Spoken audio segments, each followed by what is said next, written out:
Hi, it's Joy. I'm back with another Whimsy Stamps project. Today I am sharing a bookmark using what I would consider a more Christmas stamp, but making it very spring-like. For this project, I am using the Mistletoe Fairy, the Stardust Swirl Champagne Slimline Paper Pack, the Cutie ABC die set, the Slimline Cornered Rectangles, the Boho Rainbow, and later on the array of rainbows for the clouds. I start out by inking up the Mistletoe Fairy and stamping that with my Misty. I did remove the mouse pad so that it would have enough room to lay flat since this is a red rubber stamp.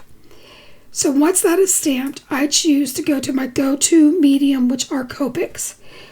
For the skin tones, that's usually where I start out. I use the E04 as the darkest shadow, and then I go into the E11. E11 is much darker than the 2-1.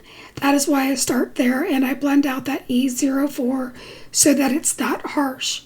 I then bring in the E21, and for the legs and the arm and the chest, the E21 is going to be the main color of the skin, the part that you see the most.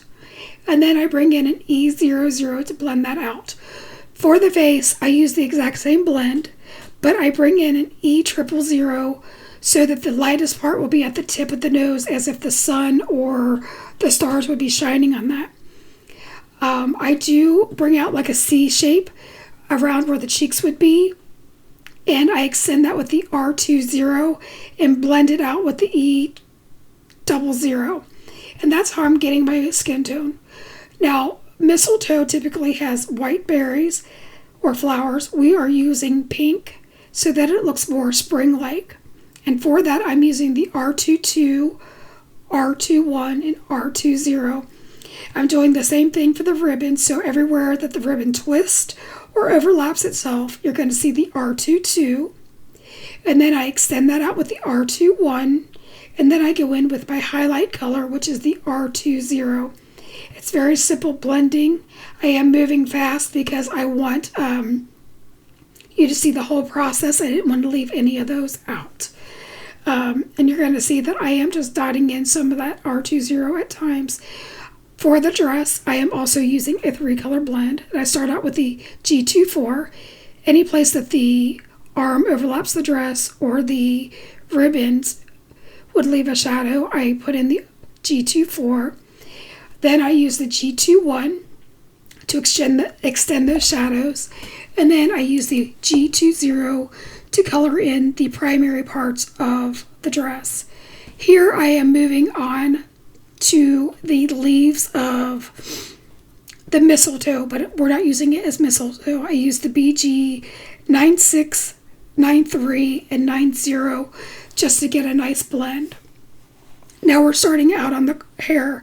I am using E44, and I'm putting in the shadow, so anywhere that the hair kind of overlaps the other piece, like behind the ear, or where the bangs overlap the front part of her face, I use the E44, and I am just flicking that in just to get a nice depth to her hair. So we're going for like a dirty blonde for her hair. You could choose any color you want, but I went with the blonde. Next, I come in with an E42, and I extend those lines, and I make sure to flick those out. I don't necessarily overlap too much on the E44 because it will extend that. I said it was an E42, it's an E43. And then I follow that with the E42. The E42 is going to be the main color of her hair. And then finally I bring in the E41 just to bring in the blondest part of the hair. Now if you would lose any type of your shadows, you can go back in and flick in the E44. Now I am die cutting the Boho Rainbow in white, and I'm using my same color markers that I used before, the R20. I use the G24. I use a BG93, and then I do bring in a Y24 just to get a yellow. On the champagne slimline paper packed paper.